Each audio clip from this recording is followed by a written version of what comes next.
오늘 키노트 강연은 국내를 대표하는 유니콘 스타트업들을 초기 단계부터 투자하여 국내에서 실리콘밸리 스타일의 벤처 투자를 가장 성공적으로 진행하는 벤처 캐피탈로 평가받고 있는 VC이죠.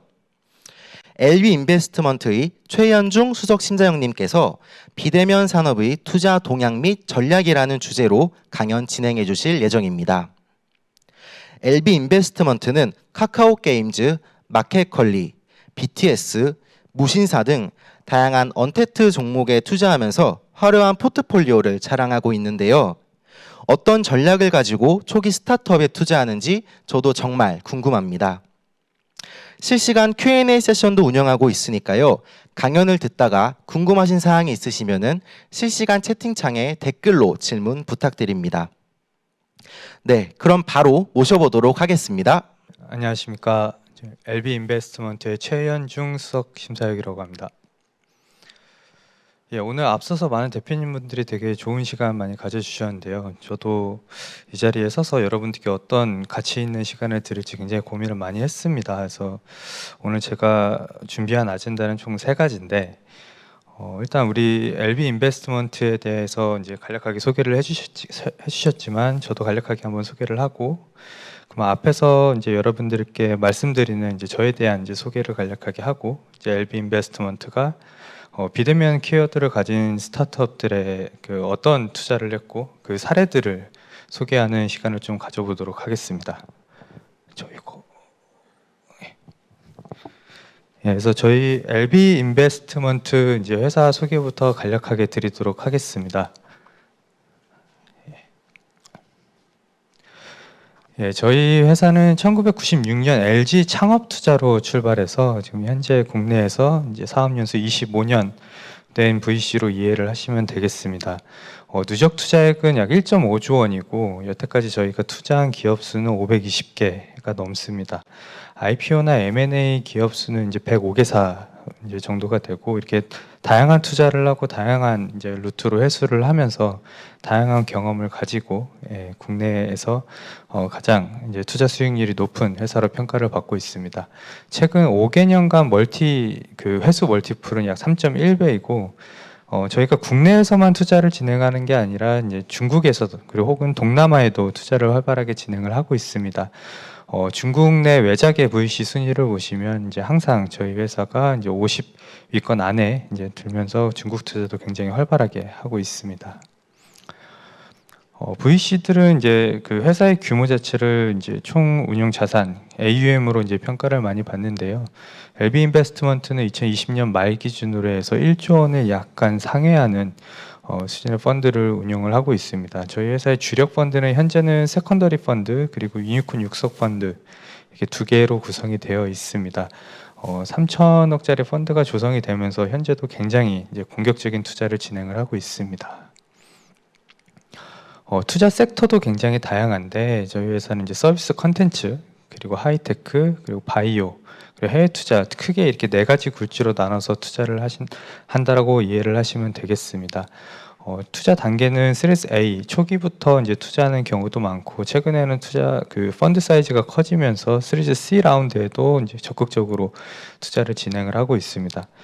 저희 회사 같은 경우는 약 기업당 50억에서 이제 100억 정도 이제 투자를 하고 초기에 적극적으로 발굴해서 투자를 한 뒤에 후속 투자도 이제 적극적으로 이제 팔로우를 해 가면서 기업당 약 100억 원의 투자를 맞추는 전략으로 투자를 하고 있습니다. 총 최근까지는 총 10개 유니콘급 기업을 저희가 배출을 했는데요. 앞서 이제 말씀드렸다시피 이제 하이브라든지 카카오 게임즈, 펄어비스, 직방 다양한 사례들을 보유를 하고 있습니다.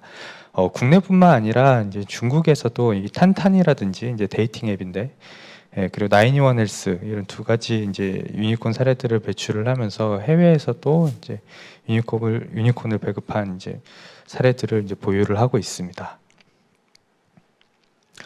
제 소개를 간단히 드리겠습니다. 이제 저는 LB 인베스트먼트에서 소비재, 플랫폼, 콘텐츠 섹터에 투자를 담당을 하고 있습니다.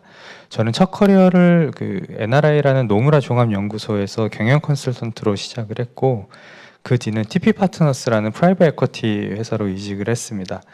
저 PE에서 제가 스타트업 씬에 대해서 이 대표님께 많이 배우게 됐는데, 저때 PE에 이제 제가 운용력으로 입사를 하고 나서 저희 대표님께서 이제 글로벌리 되게 중소형 M&A 건이나 무역에 대한 기회가 굉장히 많다. 우리가 이런 기회를 온라인 플랫폼으로 이제 엮어보는 플랫폼을 만들어 보자라고 해서 트리찌라는 이제 서비스를 만들었고, 저 서비스는 최근에 기업 가치의 5천억을 이제 상회하는 수준의 평가를 받으면서 홍콩에 있는 투자사로부터 이제 투자 유치를 받았는데, 예, 그 대표님으로부터 이제 창업 이제 생태계, 우리나라 벤처 씬에 대해서 이제 배우게 됐고, 아, 그렇다라고 하면 내가 좀 더 주도적으로 할 수 있게 내가 창업을 한번 해보자라는 결심을 해서 2015년도에 P2P 금융 플랫폼 펀디드를 창업을 했습니다. 예, 엑싯을 경험을 하긴 했지만 그렇게 뭐 성공적인 엑싯은 아니었고요. 그래도 창업에서부터 엑싯까지 약 3년간 풀 사이클을 한번 돌았다라는 경험을 굉장히 높게 평가를 해주셔서 지금 LB 인베스트먼트에서 다양한 분야의 투자를 진행을 하고 있습니다. 예, 오늘의 주제가 비대면인데 이제 어떤 이제 말씀을 드려야지 여러분들께 좀 가치 있는 시간을 만들어 드릴까 고민을 많이 했습니다. 근데 비대면 키워드를 생각을 하면서 예전엔 이 키워드가 없었나 이런 생각이 많이 들었는데, 사실 예전에는 우리가 비대면보다는 원격이라는 단어를 좀 많이 썼던 것 같아요. 코로나 전에는 이 원격 회의라든지 뭐 원격 배달이라든지 뭐 이런 부분들을 많이 썼는데, 이게 코로나를 맞으면서 좀 더 강의에 의한 해석이 가능해졌고, 그렇기 때문에 언택트, 뭐 비대면 이런 키워드들이 부상을 한 것 같습니다. 이는 이제 4차 산업혁명 기술의 발달이 굉장히 가속화하는 데 일조를 했고, 온라인 분야의 다양한 산업이나 이제 스타트업들이 이제 성장이 진행이 됐는데, 좀 기대를 하지 않았던 분야의 스타트업들이 좀 많이 성장을 하는 부분들이 보여졌고, 또 기존에 있는 이제 스타트업들도 이제 신사업들을 이 비대면 쪽으로 신사업들을 좀 활발하게 하면서 많은 성장이 이제 단기간이지만 있었던 것 같습니다. 저희 LB 인베스트먼트는 1년에 2회 저희가 내부적으로 전략 회의를 진행을 합니다. 이제 반기별로 뭐 있었던 사건들, 그리고 또 그 최근 트렌드 동향을 이제 각자 준비를 해서 발표를 하고, 우리가 어떤 섹터에 집중적으로 투자를 할 것인가 이렇게 포커스를 맞추곤 하는데, 당연히 작년 상반기에는 이제 코로나 이슈로 인해서 비대면에 대한 이제 회의가 진행이 됐고요. 그래서 저희 회사는 다음과 같이 이제 세 가지 꼭지를 이제 중심으로 좀 눈여겨 보면서 투자를 진행을 했습니다. 첫 번째는 전혀 예상하지 못했던 비대면으로 전혀 안 될 것 같았던 그런 산업들이 비대면으로 진행이 된다면 우리가 좀 더 집중을 해보자. 라고 생각을 해서 이제 다수의 투자 사례들이 이제 존재를 하고요. 두 번째는 이제 비대면 코로나 니즈로 이제 기존에 빛을 발하지 못했던 그런 산업들이 굉장히 크게 성장을 했다라고 하면 우리가 다시 한번 되짚고 눈여겨봐야 되지 않느냐, 라고 해서 이제 두 번째 키워드를 저희가 뽑았던 것 같고, 마지막 세 번째는 비대면 코로나의 직접적인 영향이 없더라도 이제 간접적으로 어느 정도 영향을 받은 산업이나 회사들이 있다라고 하고, 그 산업이 성장하고 있으면 우리가 집중을 해서 좀 투자를 하자, 이렇게 결정을 해서 이 세 가지 꼭지를 보고 저희가 투자를 했던 것 같습니다. 예, 아래 이제 사례들이 저희가 이제 투자를 했던 사례들인데, 그 기간 안에 투자를 안 한 회사들도 있고요. 이제 하지만 제가 비대면 키워드로 저희 회사 투자 포트폴리오 중에 좀 더 소개드리고 싶었던 부분들을 좀 발췌를 했습니다. 그래서 한 가지 그 각 회사별로 저희가 투자 사례를 좀 설명을 드리면서 진행을 하도록 하겠습니다. 첫 번째는 이제 하우스탭이라는 이제 인테리어 이제 회사인데, 코로나 때문에 굉장히 인테리어 산업이 성장을 많이 했습니다. 좀 이 기사를 보면서 많이 놀랐는데, 뱅앤올룹슨이라는 그런 이제 스피커 만드는 회사죠. 이제 이 회사도 사람들이 이제 집에만 있다 보니까 이제 매출이 굉장히 많이 성장을 했고, 여러분들 다들 아시는 그 오늘의 집이라는 이제 종합 라이프스타일 플랫폼, 인테리어 플랫폼 같은 경우도 이제 기업 가치 8천억 원을 이제 인정을 받으면서 해외 VC로부터 투자를 받았고 예비 유니콘으로서 이름을 올렸습니다. 뭐 르이켄 같은 경우는 이제 조명 커머스를 주로 하는데, 이제 조명 같은 부분도 온라인으로 이커머스 형태로 이제 구매를 하더라. 이런 부분도 좀 놀라웠던 것 같습니다. 저희 회사가 이제 투자한 인테리어 쪽은 사실 저희가 이거는 이제 비대면으로 진행되기가 좀 어렵지 않느냐라는 생각이 굉장히 강했습니다. 여러분들 인테리어를 이제 해보신 분들은 이제 아시겠지만 인테리어를 처음 한다라고 하면 우리 집이 어떻게 보여줬으면 좋겠다라고 해서 인스타나 뭐 네이버나 다양한 사례들을 보고 그래 나는 모던한 스타일을 좋아해. 그래서 이런 다양한 참고 사진들을 가지고 주변 인테리어 샵을 가거나 아니면 뭐 다음 카페나 네이버 카페에 좀 잘한다는 인테리어 업체를 검색을 해서 직접적으로 이제 갑니다. 인테리어 같은 경우는 발품을 많이 팔면 많이 팔수록 그 퀄리티가 높아지고 가격이 싸진다는 그런 특성이 있는데 우리나라 인테리어 시장은 굉장히 이제 파편화된 시장인 거죠. 그렇게 해서 이제 디자인이 어느 정도 확정이 되고 나면은 이제 실측을 와서 이제 실제 우리 집을 이제 실측을 하고 이제 거기에 맞게 시공 서비스가 진행이 되게 됩니다. 하우스텍 같은 경우는 이제 견적과 상담, 구매까지 이제 인테리어 업체의 방문 없이 비대면으로 이제 진행을 할 수 있는 서비스인데 인테리어까지 온라인으로 이커머스로 이제 구매를 할 수 있나 이런 부분이 좀 놀라웠기도 했고 이제 성과도 굉장히 좋기 때문에 저희가 올 초에 투자를 했습니다. 여기 앱 서비스에 보시면 우리 집이 이제 아파트인데 24평이고 발코니는 베란다는 확장이 되어 있고 방은 몇 개입니다 이런 정보들을 입력을 하게 되면은 그리고 우리 집은 제가 도배를 할 거고 장판보단 마루를 깔 거고 욕실은 한번 바꿨으면 좋겠고 이제 몰딩은 이런 식으로 진행이 되면 좋겠습니다. 이런 부분들을 이제 자기가 입력을 하게 되면은 자기가 본인의 이제 주어진 예산 하에서 바로바로 이제 견적과 상담 서비스가 이제 진행이 되게 됩니다. 이런 부분들이 다 비대면으로 진행이 되고 시공 서비스는 이제 매칭 반장님을 통해서 이제 이 부분은 비대면으로 할 수 없으니까 이제 직접 이제 시공 서비스를 받게 되는 이런 부분이 있습니다. 두 번째 사례를 소개시켜 드리자면 이제 CN테크라는 회사인데 이제 이 회사는 IoT 회사입니다. 은행들이 중소기업들한테 이제 대출을 해주고 나면은 이제 담보를 설정을 합니다. 그 안에 있는 기계라든지 이제 부동산이라든지 이런 부분들을 설정을 하는데 대출을 해주고 나서 이제 설정한 그 담보물을 월 1회나 두 달에 한 번씩 직접적으로 방문을 해서 우리 담보 잘 있나요? 이러고 확인을 하는 프로세스를 꼭 거치는데 주로 이 공장들이 지방에 있기 때문에 이제 이 은행원들은 이제 하루를 전부 할애해서 이제 지방에 직접적으로 방문을 해서 이제 담보물이 잘 있는지 확인을 해야 되는 그런 번거로움이 있었습니다. 하지만 이제 동사는 이제 IoT 서비스를 통해서 이런 비효율을 많이 개선을 했는데 저기 보이는 동그란 게 이제 단말기입니다. 이제 저 단말기를 이제 은행에서 설정한 담보기에 이제 붙여서 그 담보의 가동률이라든지 담보의 위치라든지 이런 부분까지 실시간으로 이제 파악을 할 수 있게 해줍니다. 실제로 IBK에서 동사의 서비스를 통해서 이제 대출 서비스를 진행을 하고 있고요. 그렇게 되면은 이제 동사의 IoT 기계가 실질적으로 설정한 담보에 다 일일이 하나씩 붙게 되고 이 기계가 제대로 돌아가고 있는지 혹은 이 기계가 우리가 담보를 설정을 해놨으면 서로의 그 약속된 장소에 이제 담보물이 있어야 되는데 어디로 이동을 하고 있지는 않은지 모럴 해저드가 일어나고 있지는 않은지 이런 부분들을 회사에 직접 방문 없이 IoT 서비스를 통해서 이제 확인할 수 있게끔 동산담보 위치 파악까지 제공을 하고 있습니다. 실제로 가동률까지 이 회사는 이제 측정을 하고 있는데요. 이제 왼쪽에 보이는 그래프는 이제 월화수목 그 요일별로 보면 이제 가동률이 조금씩 차이가 나고 이제 오른쪽 아래에 있는 그래프는 이제 가동률이 굉장히 비슷한 수준인데 이런 데이터도 이제 동사가 다운받아서 AI로 돌려본 뒤에 이 회사 이 기계의 가동률이 원래 이렇지 않은데 이제 가동률이 좀 이상하다라고 판별을 해서 이제 동산담보의 이제 사기도 이제 저희가 적극적으로 이제 발굴할 수 있는 이제 그런 서비스를 제공을 하고 있습니다.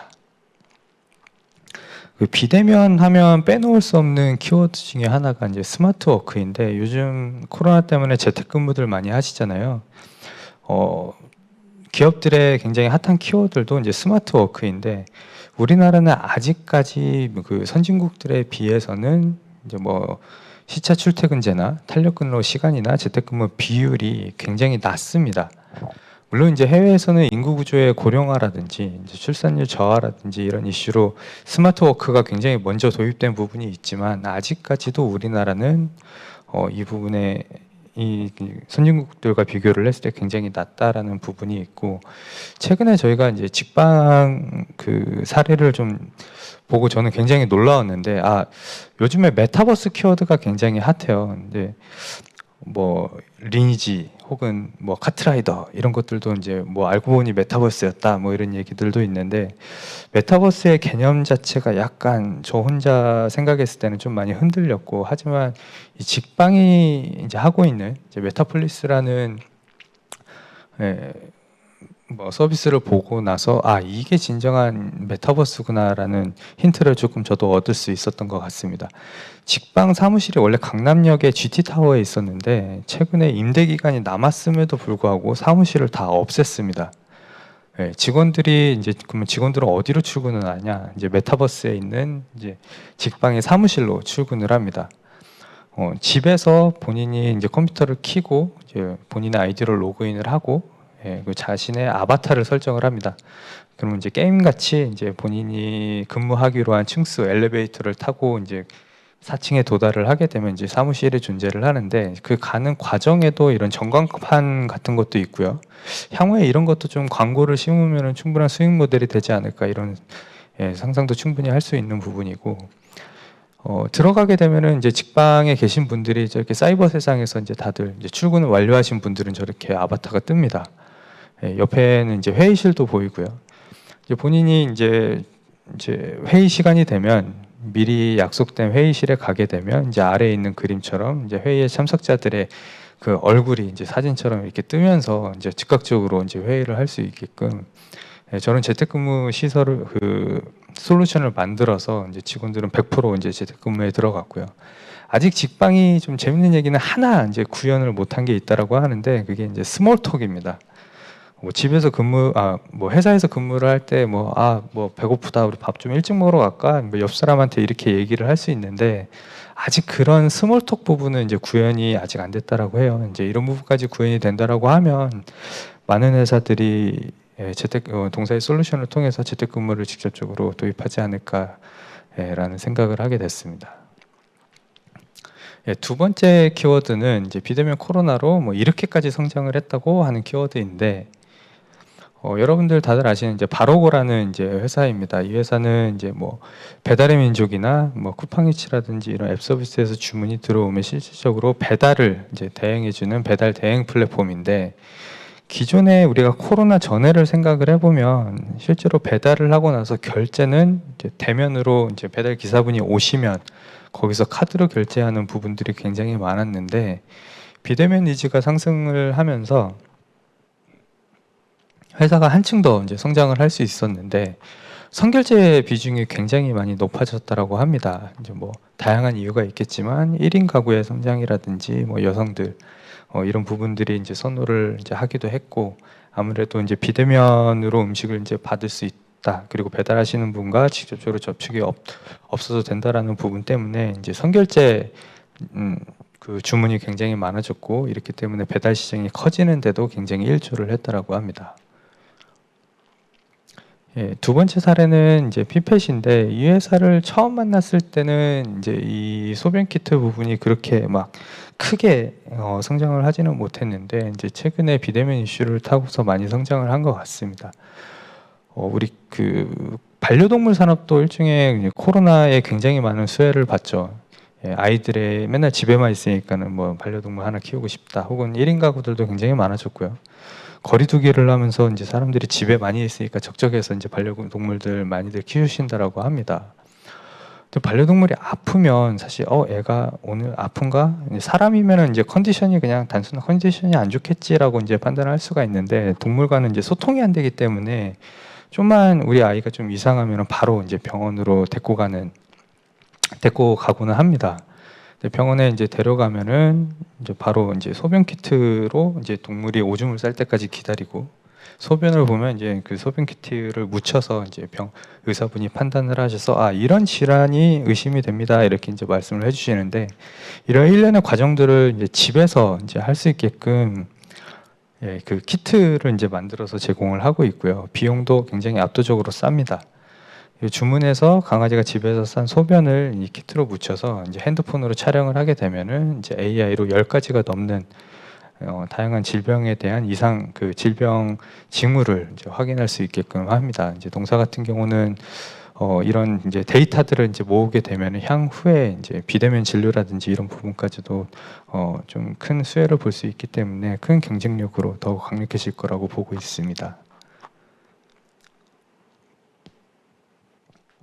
예, 앨리스라는 코딩 교육 플랫폼입니다. 이제 코딩 교육 서비스를 비대면으로 제공을 하는데, 이 코딩 교육의 특성상 이제 학생들이 직접 이제 현장에서 짠 그 코딩을 그 강사가 직접적으로 확인을 하고 바로바로 이제 피드백을 줘야만 이제 실력을 향상해 나간다라는 이제 특성이 코딩 교육에 존재를 하는데, 기존 좀 그렇기 때문에 오프라인으로만 진행되던 케이스들이 굉장히 많았고, 그리고 그 비대면 교육이라 하고 하더라도 단순 원웨이 방식의 이제 코딩 교육이 굉장히 지배적이었습니다. 여기 보이는 화면이 이제 동사가 구현한 솔루션인데, 이제 온라인으로도 이제 쌍방향 훈련이 충분히 가능하게끔 이 솔루션을 개발을 했습니다. 그리고 수강 관리 또한 되게 강력하게 진행을 하고요. 1대 다 교육이나 혹은 다대다 교육을 이제 원격으로 혹은 비대면으로 진행을 하면서 학생이 직접 이제 만든 코딩을 강사의 피드백이 바로 진행될 수 있도록 이제 솔루션을 제공을 하고 있습니다. 대규모 수업 진행을 위한 실시간 온라인 강의실 시스템도 구축을 했고, 학생이 교육 시간에 완성할 코딩을 이제 강사가 바로바로 이제 확인을 할 수 있어서 서로 간에 인터랙티브한 교육이 진행이 되고 있습니다. 예, 마지막 사례인데요. 좀 더 앞서 말씀드린 사례들은 이제 비대면 키워드를 직접적으로 받고 좀 많이 성장한 회사들이었다라고 하면은, 동사 같은 경우는 좀 간접적으로 영향을 받으면서 이제 성장을 했는데, 비대면 키워드가 이제 부상을 하면서 당연히 온라인 산업, 이제 온라인에서 이제 왔다 갔다 하는 데이터들도 굉장히 많아지게 되고, 앞서 말씀드렸듯이 IoT 디바이스들도 굉장히 좀 더 보편화돼서 많이 사용이 되곤 합니다. 그리고 원격 근무 비중도 좀 늘어나면서 이제 온라인 생태계에서 좀 더 우리들이 할 수 있는 많은 부분들을 온라인에 의존을 많이 하는데요. 좀 더 안타깝게도 이 온라인 산업이 발전을 하면은 우리의 삶도 풍요롭게 이제 발전을 하지만 사이버 범죄도 굉장히 많이 증가를 합니다. 랜섬웨어라든지 이제 국가라든지 뭐 디지털 성범죄, 디지털 사기 이런 부분들도 굉장히 이제 많이 증가를 하고 있습니다. 근데 여러분들이 그 일반적으로 아시는 우리들이 뭐 네이버나 구글에 접속하는 이제 웹의 형태는 이제 표면 앱, 인터넷이라고 불리는데, 다른 유형의 그런 온라인 그 웹도 존재를 합니다. 먼저 가장 빠르게 이해하실 수 있는 것은 디웹이라는 부분인데, 그 회사에서 인트라넷으로 이해를 하시면 될 것 같아요. 좀 더 폐쇄된 그 온라인 망을 이제 디웹이라고 부르고, 그 안에 좀 더 더욱더 이제 폐쇄된 익명성이 보장이 되고 좀 더 폐쇄된 그런 인터넷 환경을 다크웹이라고 이제 부릅니다. 이거는 그 옛날에 가수 승리가 이 안에서 이제 마약 거래를 하면서 처음으로 좀 이제 기사가 많이 되면서 몇몇 분들은 알고 계시던데, 이 다크웹은 원래는 미국 해군에서 군사 정보를 좀 더 보안이 강하게 요구되는 환경에서 주고받기 위해서 개발이 됐는데, 이 부분이 상용화되면서 안타깝게도 좀 많은 범죄의 창구로 쓰여지고 있습니다. 이 안에 이제 다크웹을 통해서 들어가게 되면은 좀 특정 그 토르라는 브라우저도 필요하고요. 일반인이 들어가기에는 좀 더 어렵고 IT 지식이 좀 있으신 개발자분들이나 이런 분들은 좀 쉽게 접속하실 수 있으신데, 들어가서 보면 무기 이제 판매라든지 마약 거래, 뭐 악성 코드, 뭐 해킹 툴 판매, 범죄 의뢰, 그리고 우리들의 그 수많은 개인 정보가 어디서 거래가 되는가 봤더니 다크웹에서 다들 거래가 되더라고요. 그리고 이제 범죄의 시작도 이 다크웹에 이제 있는 뭐 커뮤니티 사이트에서 이번에 우리가 어느 기업을 털 건데 이제 해커들 모여봐, 이런 커뮤니티도 이제 존재를 합니다. 예, 아무래도 재택근무가 많아지고 이런 자료들이 다 온라인화가 되면서 이제 기업 그 해커들의 먹거리가 충분히 좀 많아지지 않았나라는 생각도 되어지고, 이 다크웹이 성장을 하게 된 배경 두 번째 이유는 결제 수단이 좀 불분명했다라는 건데, 이제 코인 이제 결제 시장이 이제 열리면서 이제 코인으로 결제가 다크웹에서 이제 활발하게 진행이 되면서 다크웹 시장도 굉장히 많이 커지고 있습니다. 최근 보시면은 그 다크웹 같은 경우는 저희는 뭐 네이버닷컴, 뭐 닷컴으로 이제 보통 끝나거나 co.kr로 끝나는데, 이 다크웹 사이트는 .오니온으로 많이들 끝나더라고요. 예, 여기 안에서 이제 오니온 서비스의 초당 데이터 전송량도 굉장히 늘어나고 있고, 오니온 주소들의 이제 증가량도 굉장히 많이 늘어나고 있습니다. 이런 환경에서 이제 이 동사 같은 경우는 일종의 다크웹의 구글을 이제 만들었다라고 보시면 됩니다. 원래는 카이스트의 교수님이 연구 목적으로 이 데이터를 수집을 해오셨는데, 이 부분은 이제 사업화한 부분이고, 그래서 이제 다양한 수사기관들의 수사를 돕거나 혹은 이제 민간 기업들의 이제 보안을 이제 돕고 있습니다. 말씀드렸다시피 랜섬웨어나 이런 해킹 이런 부분들이 다크웹에서 먼저 이제 모의가 되기 때문에 이런 부분들을 동사가 사전에 캐치를 해서 기업들에게 먼저 언지를 준다거나 그 주어진 데이터를 통해서 보안을 좀 더 강화할 수 있는 액셔너블한 정보를 제공한다든지 이런 서비스를 진행을 하고 있습니다. 예, 제가 오늘 준비한 내용은 여기까지고요. 이제 앞서 말씀드렸던 이제 다양한 사례들도 존재를 하지만 저희가 놓친 이제 투자권들도 굉장히 많을 겁니다. 그래서 저희는 항상 이 다음이 무엇이 될 것인지 매일매일 고민을 하고 있습니다. 그래서 최근에 그 숙명여대 그 한 창업팀을 만났는데 비옴이라는 서비스를 준비를 하고 있더라고요. 이게 어떤 거냐면 서로의 집을 바꿔 쓰는 이런 서비스를 제공을 하는데, 이것도 이제 비대면 키워드로 이제 서로가 뭐 여름 방학 때 지방 대학생과 뭐 서울에 있는 대학생이 서로 간에 한 달 동안 집을 바꿔 쓸 수 있다라고 하면은 되게 좋겠다. 뭐 이런 아이디어로 이제 출발을 해서 서비스를 구현을 하고 있습니다. 사실 넥스트 아이디어 저는 이런 젊으신 분들이 이제 굉장히 창의적인 아이디어로 이제 사업을 시작한다라는 부분에 저희는 좀 관심을 많이 가지고 집중을 하고 있습니다. 예, 제가 준비한 콘텐츠는 여기까지고 질문 있으시면 해주시면 감사하겠습니다.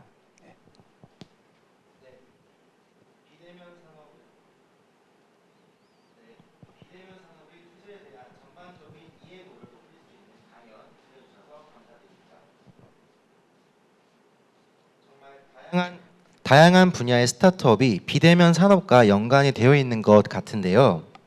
사전에 정말 많은 질문을 주셨는데 그 중에 취합한 질문 몇 가지 드리면서 Q&A 시간 갖도록 하겠습니다.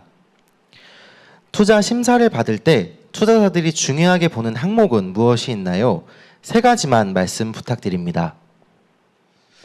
네, 그 사실 이제 저는 뭔가 되게 헤비한 그 테크 드리븐된 기술 지박적인 이제 회사의 투자보다는 좀 더 이제 말랑말랑한 이제 앱 서비스라든지 콘텐츠라든지 플랫폼 이런 서비스에 투자를 진행을 합니다. 이제 그렇기 때문에 저는 창업자들의 창업 스토리를 좀 주의 깊게 듣고 공감을 하는 편이고요.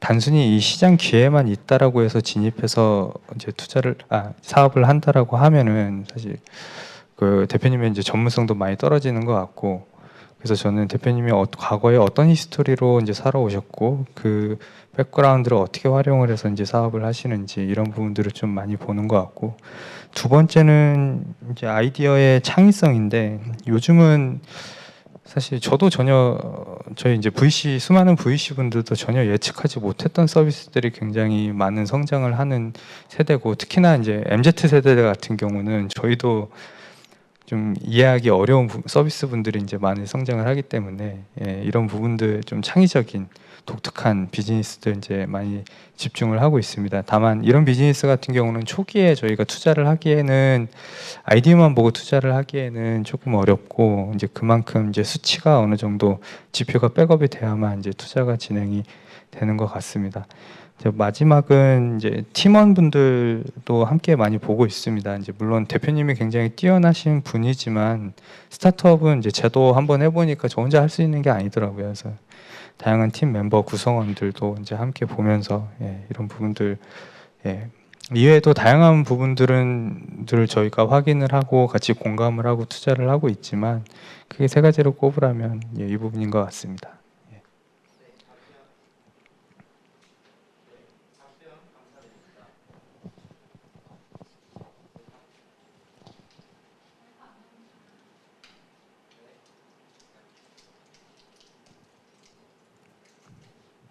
다음 질문 드리도록 하겠습니다. 투자 시 회사의 가치는 어떻게 정하는지 궁금합니다. 네, 그 투자 시 회사의 가치는 어떻게 정하는지 이제 질문을 주셨는데요.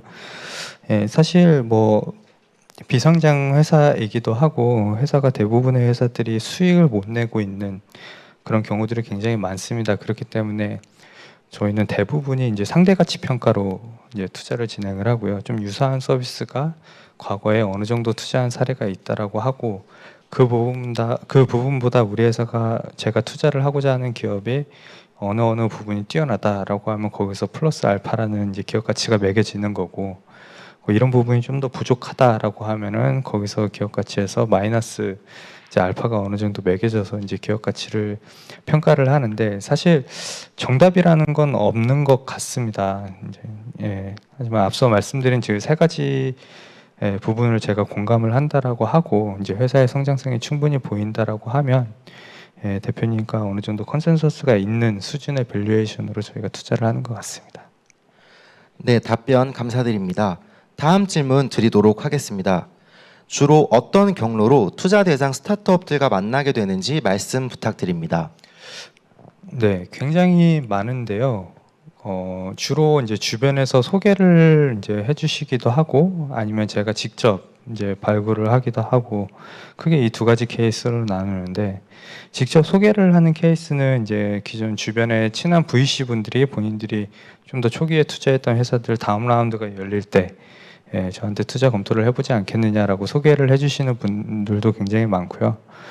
혹은 이제 저희 LB에서 이제 투자했던 포트폴리오 기업 대표님들이 이런 회사가 굉장히 잘 성장을 하는데 한번 투자 검토를 해보지 않겠느냐라고 소개를 해주시는 부분도 있습니다.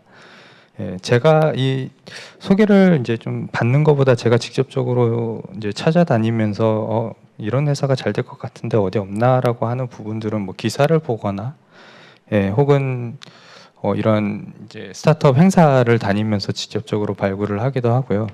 앞서 말씀드렸던 그런 하우스탭 같은 서비스는 사실 제가 2년 전에 한번 고객으로서 이제 만났던 이제 회사인데 그 2년 뒤에 이제 회사를 한 번 더 만났는데 회사가 어마어마하게 이제 성장을 해서 제가 투자한 그런 사례도 있습니다. 네, 감사합니다. 해외의 VC 투자 동향에 대해서 궁금합니다.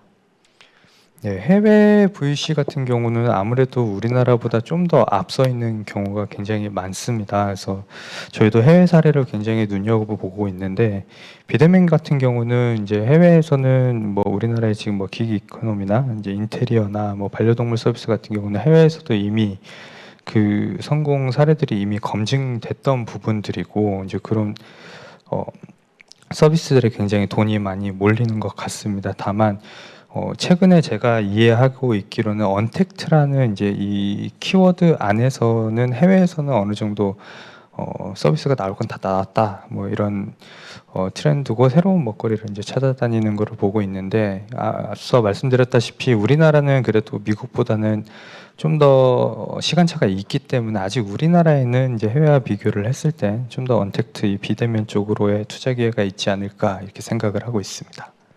네, 답변 감사드립니다. 마지막 질문 한 가지 더 드리도록 하겠습니다. 여태까지 진행하셨던 투자 중에서 가장 기억에 남는 투자가 있으실까요? 그러니까 사실 뭐 투자를 못했던 케이스가 더 기억에 많이 남기는 한데 투자를 이제 했던 기억이 남는 케이스 같은 경우는 이제 마지막으로 설명드렸던 이제 S2W 랩 같은 이제 사례들이 있겠습니다.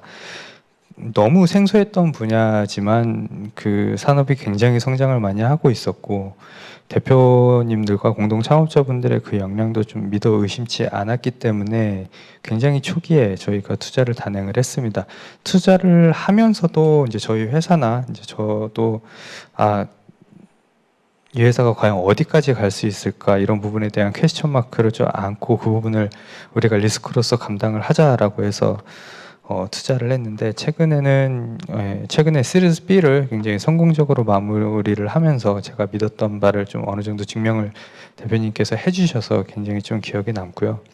그 반려동물 회사 피펫 같은 경우도 그 대표는 원래 저희 지인이었는데 사실 그 지인에 대한 신뢰가 너무 강해서 이제 투자를 했는데 사실 이거는 굉장히 어려운 투자건이거든요. 제가 모르던 사람도 아니고 제가 초기부터 이제 어떻게 성장해 왔는지 굉장히 눈여겨보고 도움도 많이 줬던 회사인데 이런 부분들도 주변에 우려의 목소리가 굉장히 많았었습니다.